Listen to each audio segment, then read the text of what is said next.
Right, it is the next day and there were no leaks in the house overnight, so that's good. You can see there where I went up to. I just kind of picked an arbitrary point using that bell cast there. That's not the set height, but that's an arbitrary point.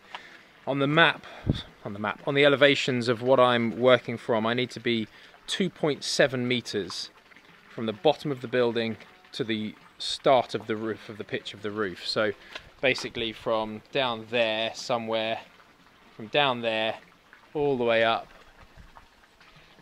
to there is going to be 2.7 meters, and then the pitch is going to go up that way.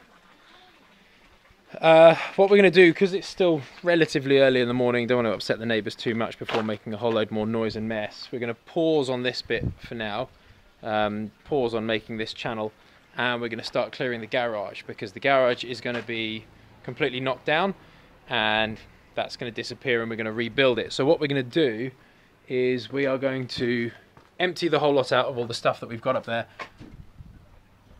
and then I'm going to salvage those roof tiles, I think. Although just had a quick look at them on the camera and they're not the same style as we've got, so actually I might be able to get away with not stripping those off.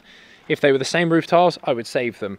As they're not the same roof tiles, if they're not the same roof tiles, I'm not going to keep them because there's no point. I don't want them, and they can get taken away when the thing gets knocked down. But for now, it's going to be a nice simple job of clearing the garage out of all of our stuff. I'll just show you what's in here at the minute.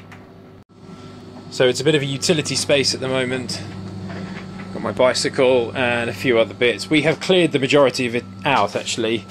There is just a few bits in here, but there is a lot of stuff up there as well, which is not ideal. So all of this is going to have to get cleared out, basically, because the digger is going to come and smash it out. Up in our loft, we're obviously having the ensuite.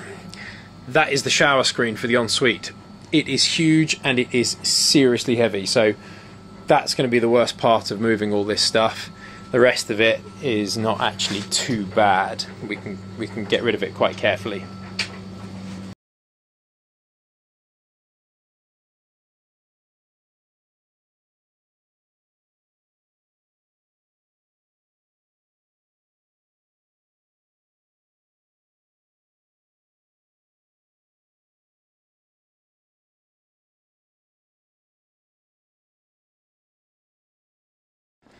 Alright, that's ridiculous and frankly a bit embarrassing. That has taken us 50 minutes to clear this space. That cupboard's got food and other bits in, it's kind of an overflow. Because of coronavirus we had to stock up on all the important things. Chocolate icing. Chocolate icing. And that's still on. But I'm going to have to carefully decommission this and kind of pull the wires out and pull the wires through, same as this, take all this out. This is now empty, which is good. That one we can just carry down. So yes, it's done, but an hour, that's when you know you have too much stuff. Anyway, got to move that beast now. We're going to stick that in the house behind the sofa, on its side, out the way. But it's seriously heavy. It's a really big piece of glass. That's going in the skip. Tools, miscellaneous. Need to figure out what we're doing there. Big day today, big morning this morning. Gonna be moving that steel out the way, and then my mate James is here. He's the ground worker, and he's got the digger up here, knocking down the garage and taking all of this down, taking all of it out. I'm just clearing the last few bits from the garage in here. Clearing this all out. Once it's clear, we're good to start. We're going to be digging down, digging out the pads. Our pad foundation system, we're going for a beam and pad system, which is slightly different. A lot of people do just pure trench fill, and on some of it we're doing trench fill where it's 2 stories, but where it's a single story, we're getting what's called an accentuated load, which means that we can build right at the edge of the foundation. Structural engineer spec'd it all up, designed it. It looks really nice. So I'm just clearing the last of this, and then we're going to knock this old garage down.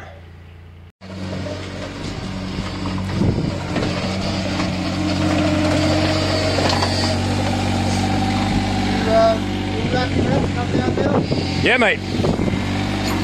Let's have it down.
So the garage is down.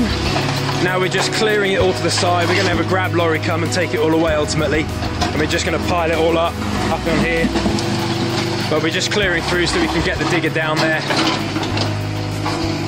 It's gone down so quickly. I mean, you'll have seen in the video, I don't know if either on time lapse or on the video, you'll see the cracks that were in some of the walls. Like there, you can see that was a fault line running through all of the breeze blocks.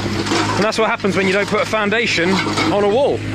There was no foundation at all. The ground has obviously moved at some point and it's just run this crack straight up through the brickwork.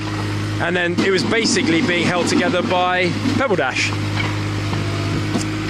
So that's why we're doing good foundations.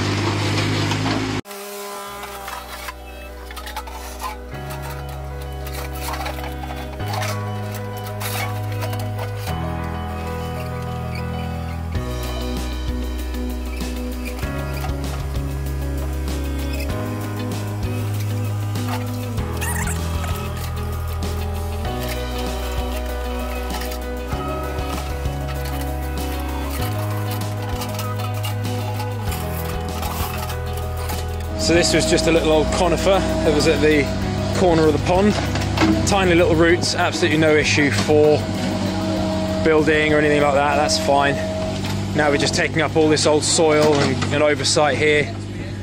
And then what we're going to do, we've got the building inspector coming later this afternoon. It's Monday the 5th of October. And what we're going to do is we're going to dig the test, we're going to dig a pad here to show him because he's coming this afternoon. So we'll clear all the oversight, we'll dig down, get a pad in there, take pad dug, and then he can sign that off. And he said if he's happy with it, we'll do the same, we'll replicate the same further around everywhere else. And that'll be fine. So now we get to the noisy bit. You thought it was noisy before? Wait until you hear this.